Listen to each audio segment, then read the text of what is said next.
the game. Hey there, I'm Kelsey Dickey. What started as helping people with their money at my dining room table grew into a 7-figure financial coaching practice. Now I teach others how to build a thriving coaching business of their own. Whether you're just starting out or you've been coaching for years, I'm here to help you make a bigger impact while doing what you love. This is the Financial Coach Academy podcast. Let's dive in. What if the fastest way to attract your ideal clients was to stop trying so hard? Not to be the loudest, not to be the best at marketing, not to follow every trend or algorithm, but to actually be more of yourself, on purpose, with clarity, and in a way that makes it ridiculously easy for the right people to say, oh, it's you I've been looking for. That's exactly what we're diving into today with brand and marketing strategist, Debbie White.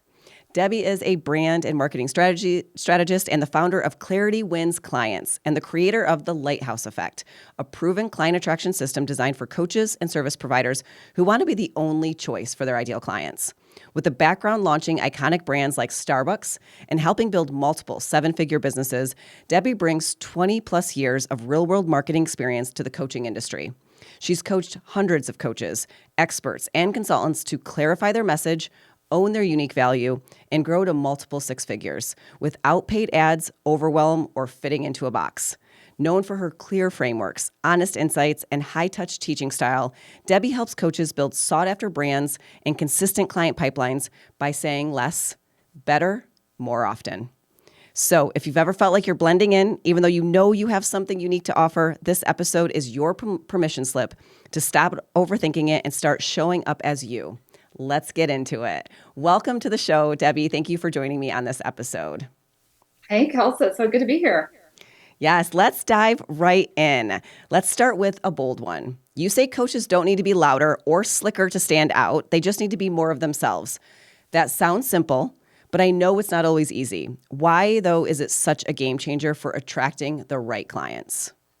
That's a good question. So first of all, I want people to realize that to get more clients, you actually don't want to sound like you're advertising. You don't want to actually sound like a marketer.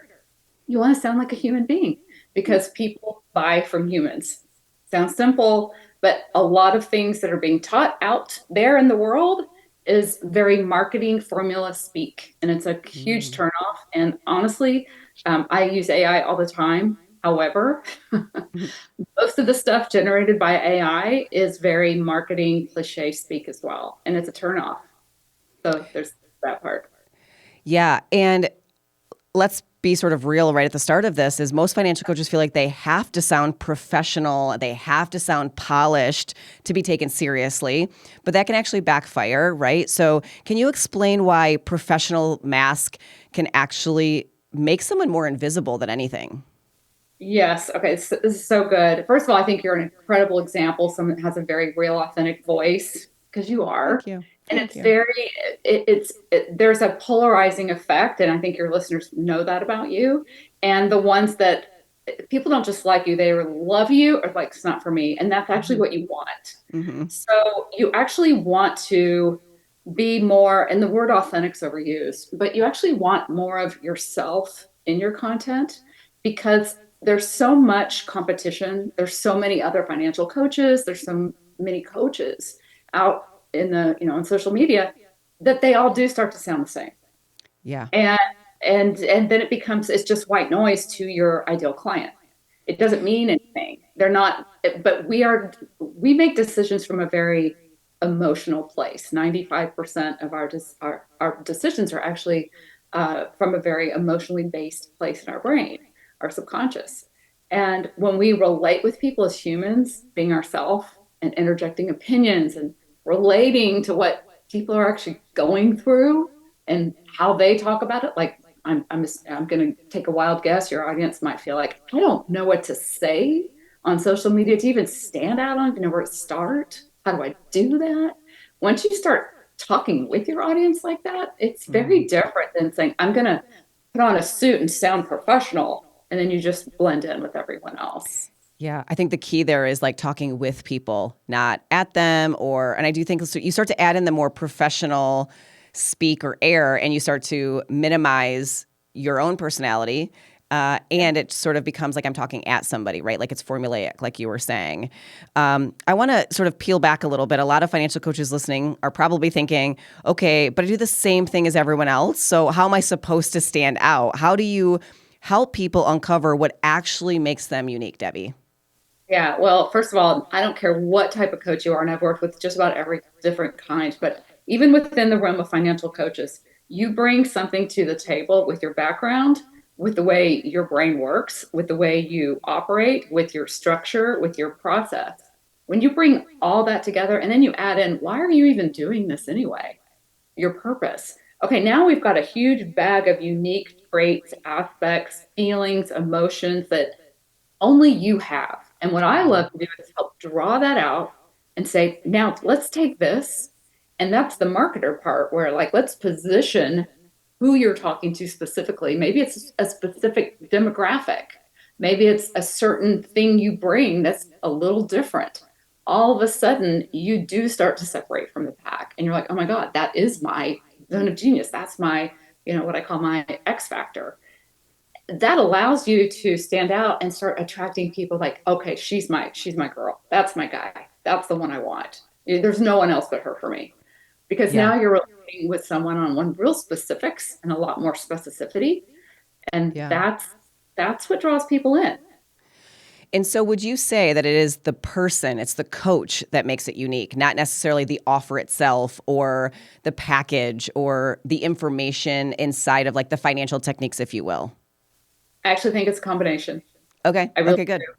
I think it's a combination. I think there kind of is an art to this. I have a very simple process, but basically, we need to start with you as a human first, because, like I said, we want to work with human beings, even though there's a certain service we want. It does become a difference of we're wired to be Hmm. drawn into humans, and versus Yeah. like giant major Fortune 500 brands, which I have worked with many, they're all trying to personify their actual Mm. brand. They have to work hard at it. And so here we are as a person, and I see people trying to do the opposite. I want to make it look like a big giant company with no person. It's like they're spending hundreds of millions of dollars, walking around with a talking duck or whatever they're doing to personify their brand, because we buy from humans, right? We buy from people. And so if you start there and realize, okay, there's me as a human, a person, my why, my purpose, what's in it for me? People care about that. I see your purpose in your emails, in your content. I'm drawn to you, right? You stand out for me. I start to see your beliefs, your passion, your feeling while you're doing it. It's like, man, she's awesome. I love Kelsa. Your Thank you. people love you. Why? If you were just writing bland content about here's what the market's doing today, here's what you should be doing with your financial, let's talk about balancing your checkbook. This, I would be like, yeah, whatever. I'm not interested. But it's you're bringing a human emotional element into it. And I feel like I know you. And then I feel like I trust you because you're allowing me into your world. So you take the person part and then you take, well, what if you do have a really amazing, unique process that actually helps me get there faster, better, easier? Oh, and then you combine those two. Okay, you're Mm. untouchable. Yeah.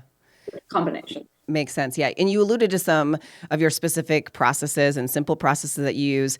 And you also have your lighthouse effect concept. So I want to very specifically point this out. And can you break down what this is and how it helps people become magnetic to their ideal client?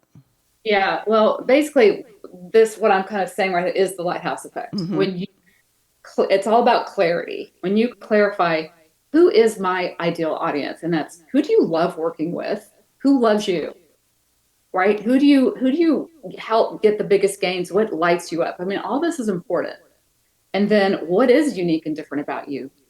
People have all kinds of interesting aspects, experiences, ways of doing things that you're actually bringing to the table that's unique. And when you identify that and you kind of pull it in the circle, like it's for these people, I add this really cool thing, then I like to help people. So you've got your target audience, your X factor. That's part of the lighthouse effect. The third is your, what I call hell yes offer. How do we Hmm. pull that together? And then it's not just your process, like people really don't care about the process, but what about the process is a benefit? And I Mm-hmm. three steps. Everyone has three steps they must take a client through in order to get that promise.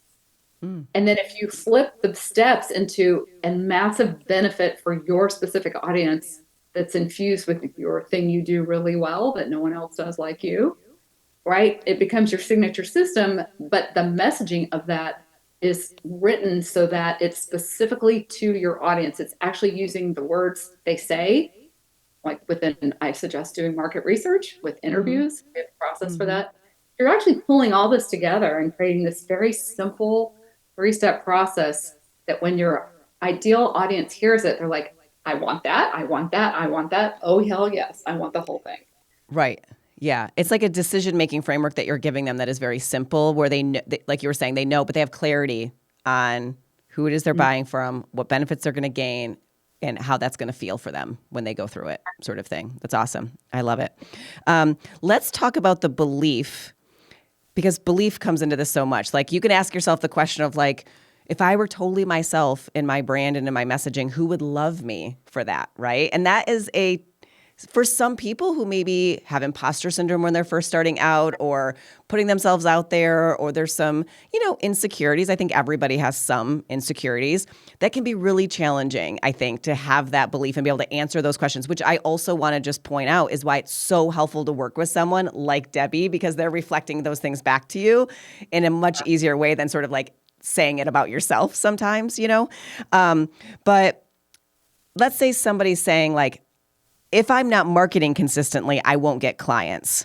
I know that you've helped lots of coaches grow to multiple six figures without paid ads and without nonstop content. What are they actually doing differently? Okay, so there's a concept in marketing where if you're just marketing more, but it's all noise and it's meaningless and it's just fluffy, it doesn't even make sense, who cares? You could say that over and over again, like 20 times a day, and it's not going to get you a client, right? If you had a message that was specific, detailed, it hit it right on the head, and it cut through, you don't need as much of that content. But the other thing I teach on the flip side is I'm a big believer in repetition. Once you have something that's very clear, very precise, and you have three steps, how many different ways can you talk about those three steps on repeat? Over and over and over and over and over and over. Different story, same steps. Different. I mean, it's very repetitive. We need to hear, your audience needs to hear it on repeat over and over and over again. And it actually makes your content easier to create. Yeah. I mean, that's definitely one of those pieces of feedback I give so many coaches is, like, instead of creating brand new content, look at the content you've had that's resonated and refine it, double down on it, come at it from a different perspective, add a new story or example to it, that sort of thing. But sort of look at what you've already created. It doesn't have to be brand new content all of the time. And it makes it so much easier. Oh, 100%. I basically write the same content over and over, but I might use a different story. I mean, I just did it again this morning. It's like, how many ways can I talk about having messaging clarity? Yeah, And then that's I'll true. use an example, of like let's take Beyonce. I did that this morning. I mean, that's great. when she writes comes up with an album, there's a theme. When she, it's like now she's doing the Cowboy Carter thing, it's a whole theme. She goes all the way through. She's a master at this. Yes. And she's on tour. She's got the cowboy hat on. She's doing the thing. Her daughter's out there. They're doing the little cowboy Beyonce moves. Yeah. It's a whole theme. It's a whole story. All the way through. It is consistent. Yeah, right? good example. Yeah, I have a picture of Beyonce in white with a white cowboy hat on right now, don't we? Yeah. I know exactly so, what you're talking about, right? Even though I maybe haven't seen it in the last week. But yes, I know exactly what you're talking about. Yeah. So, I mean, so that's consistency. Yeah, great point. How do you coach someone who wants to show more personality but feels unsure how to do it in a way that still feels credible and clear? Yeah, I think it's really important. And you brought up something I want to swing back to. Figuring out what's unique and different about yourself is really difficult to do and sometimes impossible without being in a room of others. I love doing this work in a group setting so we can reflect. I have a hard time seeing. I was actually told, Debbie, you're a lighthouse. And I was told it so many times. I'm like, I might kind of run with that. Yeah. Because that keeps coming up. And I wouldn't have known that had it not. It literally keeps coming up. So I think that's one part of it. But kind of circling back to catch on the other side, is there's a couple things. What I'm hearing you ask is there is a fear a lot of people have, and I include myself when I first started doing this on social media, with visibility, with being out there, with showing me. What if people don't like me? It's scary. Most of us, it depends on what age you are. Most of us, didn't grow up, on video when we were 5 years old.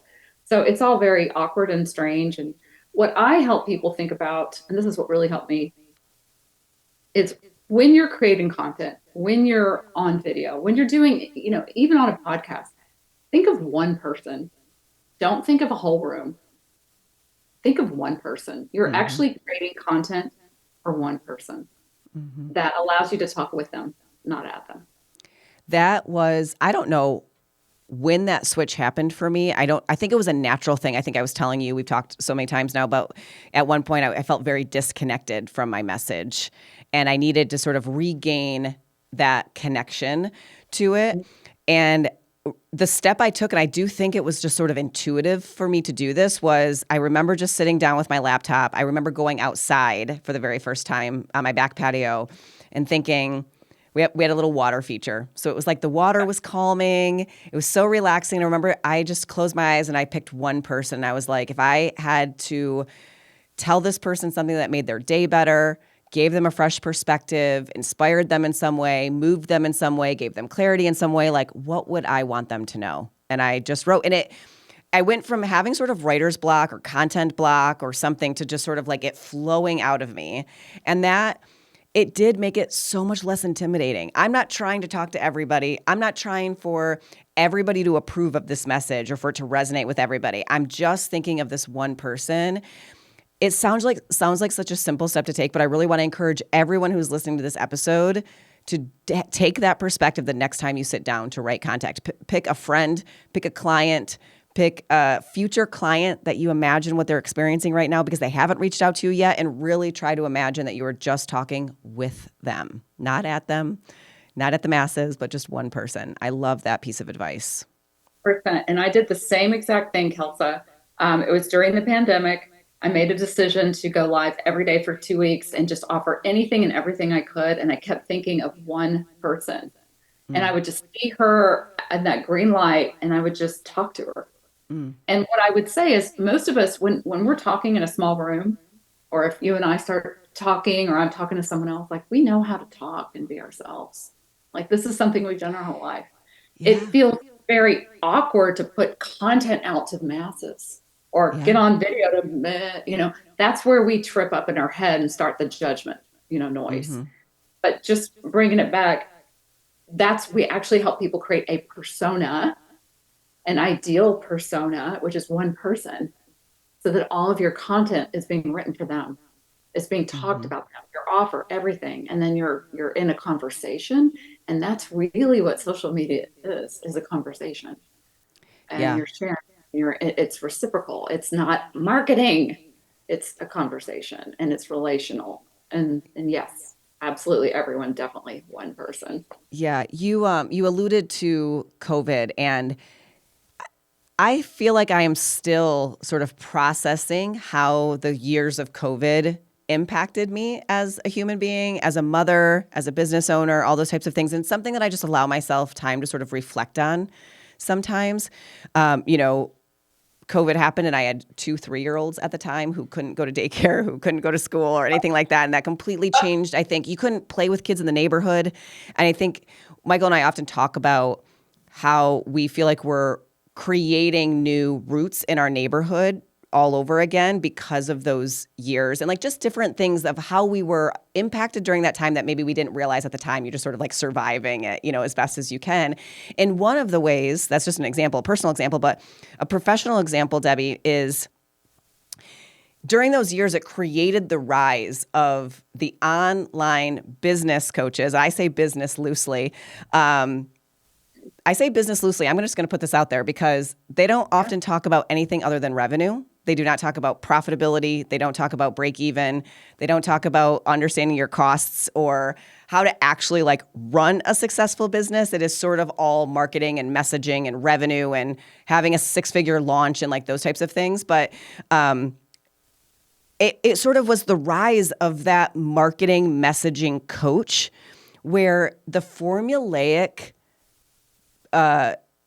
process that you're describing really was the loudest thing at that time, I feel like, for so many coaches. And I'm sharing this because I look back on it and I'm like, wow, that really impacted me in subtle ways that I think I'm just peeling the onions of like the layers of that onion today still. And I think a lot of coaches are and maybe don't realize it or don't realize how impactful those years was of how I think a lot of us have a lot of unlearning we need to experience in order to learn an approach like what you bring, which is individual client focused, a human being to human being, like innately understanding your own gifts and talents and everything you bring to the table just by being your natural self and everything that your people need from you when they are just their natural self. That if we could remove the formula and just get sort of learn how to tap into that again, I think that is so powerful. And I know I'm totally going off script from the agenda that I gave you for this episode, but just this talk, I've been reflecting on it so much. Yeah, and you're not the first person to say that to me. And I wish there were more of us saying this. I think it's interesting. I think the COVID years became a once in a lifetime strange, where we're basically all held in I kind of have this visual of we're all locked in an auditorium, and it got very loud. And very loud.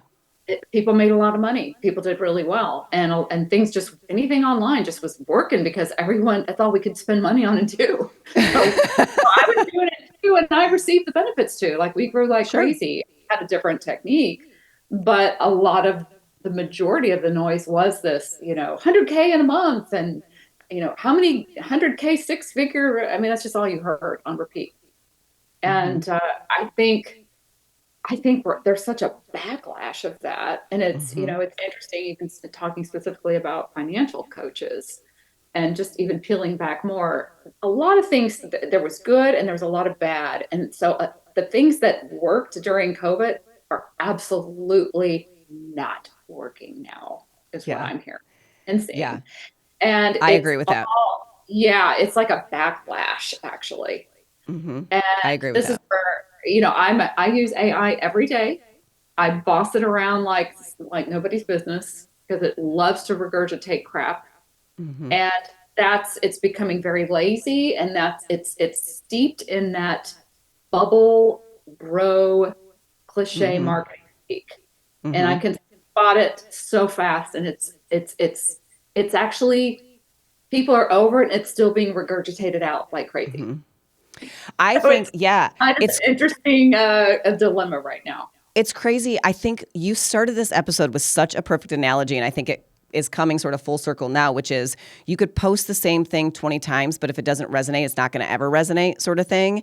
But if you post something that is truly authentic and touches the heart of what your people are experiencing and the solution that they're looking for and that sort of thing, and in your voice that they can connect with, that is going to reach them even if you only post it once. AI has created the ability to make so much content that it was loud during the COVID years, and in so many ways it's gotten even louder, but it feels like during the COVID years everyone was shouting. It doesn't necessarily so much feel like everyone's shouting anymore, but it's like there's it's more repetitive. The volume is greater. It feels like there's more to sort through or something now. Right. And I do think yes. I do think people, like you were saying, I think there's a backlash to that. I think there is a backlash of like, if this doesn't feel authentic to me, people are getting smarter. Consumers are smarter now than they were a number of years ago. And I do think they're starting to say, like, if this feels surface level, I bet it's AI, then what else is AI that they're giving me? And it's actually diminishing trust more rapidly, I think, than what we've experienced before. This is truly just an observation that I'm having, in recent years. I've been having conversations on my team with my director of operations, my CEO, all of these people about like, this is what I think I'm observing. Yeah, I've heard phrases like there's a trust recession and things like that. Ooh. I think it's true. I think that's a true one. I didn't come up with it. I think it's a great one. It's a great way of saying it. There is, and there's a lot of reasons. A lot of people got burned during the amped up, coaching bubble, Yep. right during the COVID and post-COVID years. A lot of people were selling high ticket and doing all kinds of stuff that had no business coaching, that had no business teaching, marketing, or business. And I've heard, I can't tell you how many clients that I have that came to me saying that, and it's Wow. heartbreaking. So Hmm. Wow. massive trust, distrust, and to your point, not only are consumers incredibly savvy, Hmm. but you're kind of going off, this is my intuition too. Humans are pretty amazing at what we can pick up. Hmm. We can, we can pick up subtleties in wording and languaging so fast and go, that's not real. Yeah. I almost every email in my inbox except yours and a few others, and I know who they are. I Mm-hmm. know they're written by AI. There's Hmm. giveaways all over the place. The Yep. long M dashes, here's the truth. I mean, it's like, okay, this is Oh, all. there are certain phrases, the word unlock. The word Okay, unlock. yeah, you have to tell. I have a whole list. I actually had to retell mine this morning, and it takes a lot of time. Like, do not Yeah. use. So here's the thing. This is the truth. You're gonna sound like crickets. Come on. Oh, you're so Like, right. Oh my my voice. gosh. So I have to write pretty much what I want it to say and say, I want to tell a story about Beyonce and she's a massive marketer and how this happened, how that happened. And I want to, I also think Warren Buffett's pretty amazing. I want to talk Yeah. about that because I'm tired. And I want to, and I want to pull it in here and give me some ideas. Then I'm going to rip on it and I work it.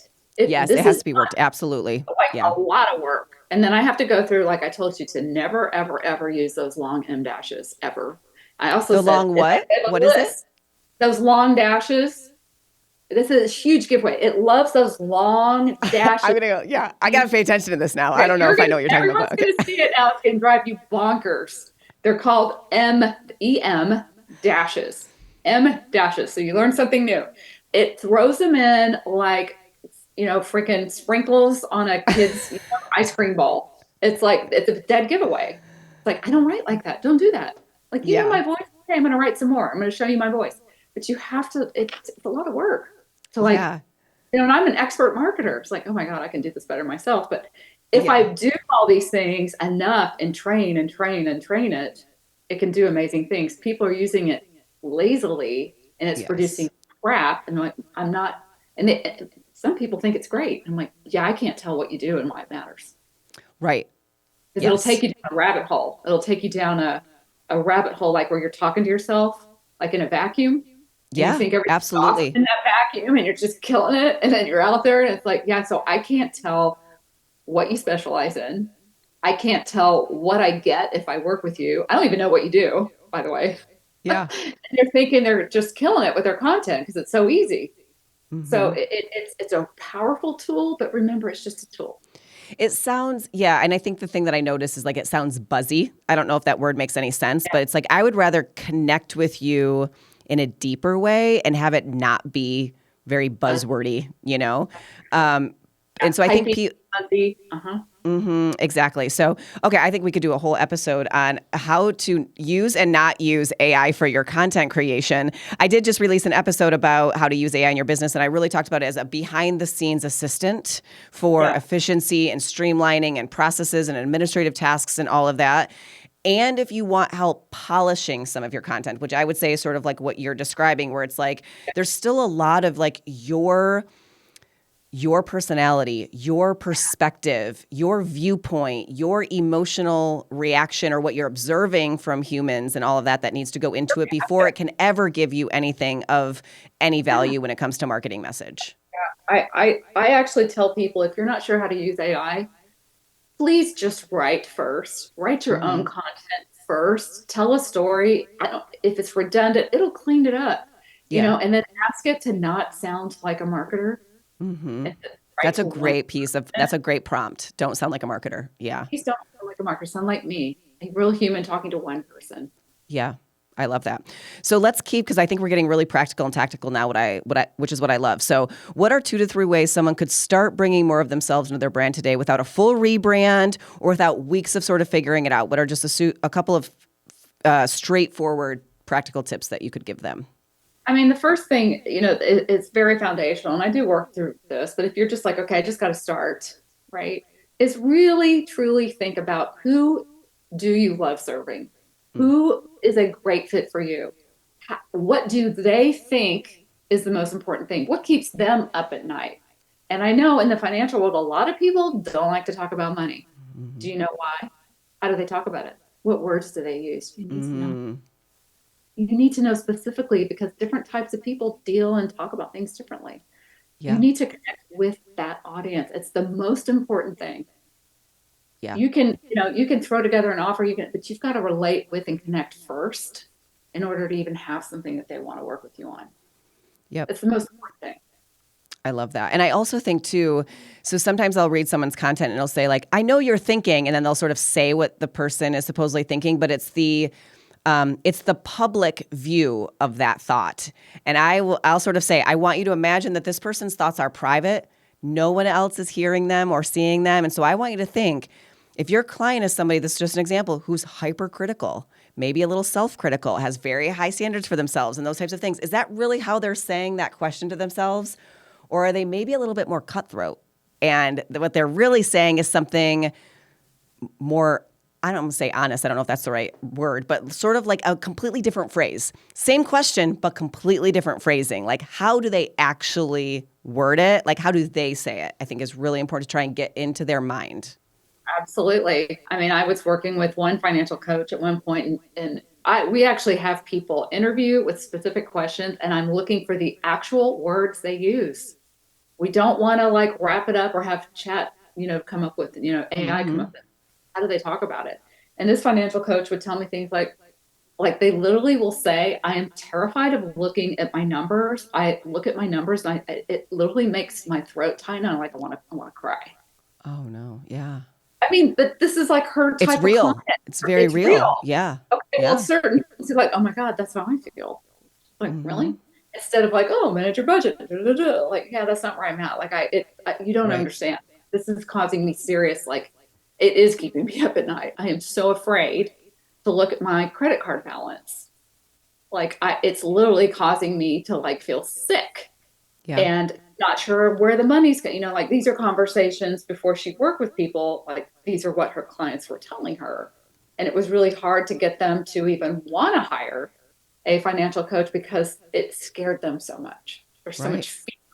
And so how do they talk about that fear? What do they actually want?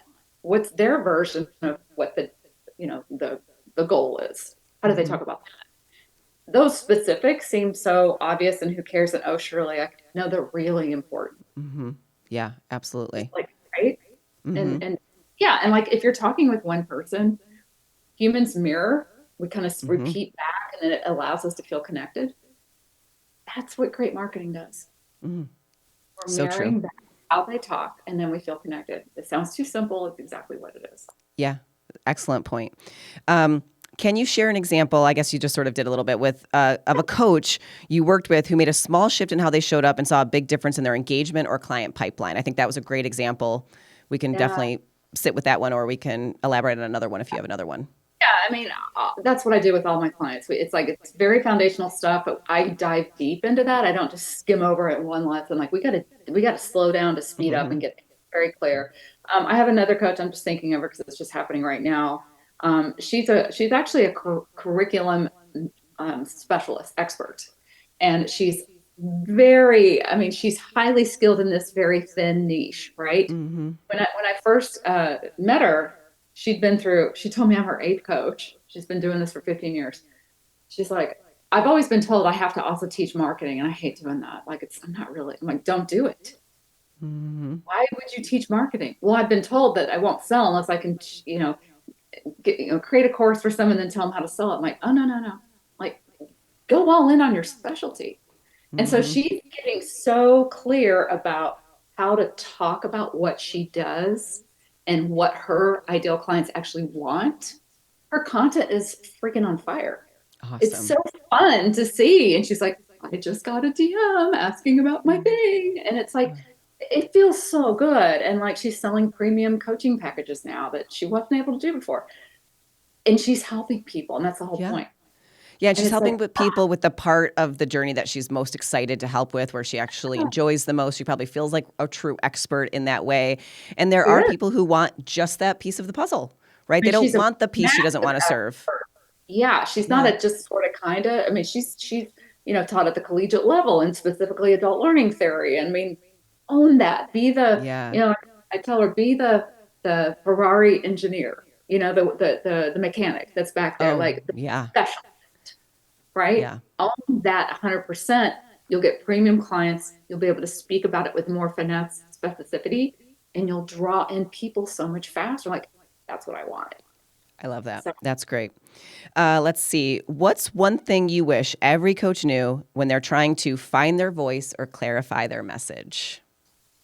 first of all, they're amazing. I meet so many amazing, they are. I meet so many amazing experts. And a lot of this is belief work, like you said. They have something, you listening, you have something so valuable, and the world really does need you. The world needs us. They need us, and we have to get out of the way in order for that to happen. Mm-hmm. It's a big, big part of this is the mindset and belief work, which is just, I'm deeply steeped in this because you have to be to be able to get your word out of what really matters. I think that's, and I think that kind of goes back to what we said in the beginning. Really think about, what am I here to really do? Why does it matter? And then think about that one person you could help right now. Mm-hmm. Just go. Yeah. And I always say, do it messy. You'll clean Yes. it They've heard way. that many times on this podcast. Messy action is the best. Yeah. I think financial coaches tend to rely on the knowledge part of this work. It's mathematical, there's calculations and spreadsheets, and that is incredibly important and powerful. And I do not mean to dismiss that at all. And I remember when I started to identify with this idea that I am financially creative, that I am a financial problem solver, that I'm not just a number cruncher, that I can demonstrate finances in a way that resonates with people and connects with people, that it's not just the numbers, it's their ability to see those numbers clearly for themselves that is like truly part of, I believe, my magic and what I do with my clients, right? Yeah. And so I think just sort of in line with what you're saying, that the financial coaches listening to this podcast, I want them to know that the world needs your creative expression of your work. And I would love to encourage them, if they're struggling with their messaging and they're looking to get more clients but feel more confident in the way they're attracting those clients, that feels like an extension of them, to not hire a messaging coach that is going to give you some formula that may or may not work, but they're going to tell you it works 100% of the time. To find somebody who helps you embrace your natural, beautiful gifts and skills and that sort of thing. Somebody like Debbie. So Debbie, if you could please tell them, how do they find you? How do they reach out to you? How can they connect with you? Yeah, I would love to be a part of that. My website is claritywinsclients.com, and I have a gift that I would love people just to start with. Please do. And it's a simple quiz, but it's going to pull everything that we've been talking about together, and it's going to help you. It's called the Dream Client Decoder. But I want you to think of that one person. It's a persona quiz. It's going to pull that one person together with messaging. And again, maybe just start messy, but it will ask you questions that makes you think. Mm-hmm. And I'll also kind of reveal, what do you need to know a little bit more about to answer that question better, and you can take it again. But it's claritywinsclients.com/persona. Okay. Yeah. I love that. And I love the business name, Clarity Wins Client. It makes so much sense to me. I think the name alone proves what Debbie is all about and what she can help you create as well. And I have to be honest, I feel so solid and grounded right now in who I serve. And yet I'm going to take that quiz. I'm excited to take it because I believe in everybody who listens to this podcast being a student of our craft, always learning, always growing. I have no doubt that there is something I can do even better with my persona that I currently have. And I am excited for your quiz to give me that clarity. So I want to encourage everybody, claritywinsclients.com/persona. I love that. Thank you so much, Debbie, for taking the time to be with me today and for all the positive impact you're having on people's lives and coaches' lives and their businesses each and every day. Thank you so much. That's all for today. If you're ready to grow your own financial coaching business, Head over to financialcoachacademy.com for helpful resources and tools. If this episode helped you, hit subscribe and leave us a review. I'll see you next week.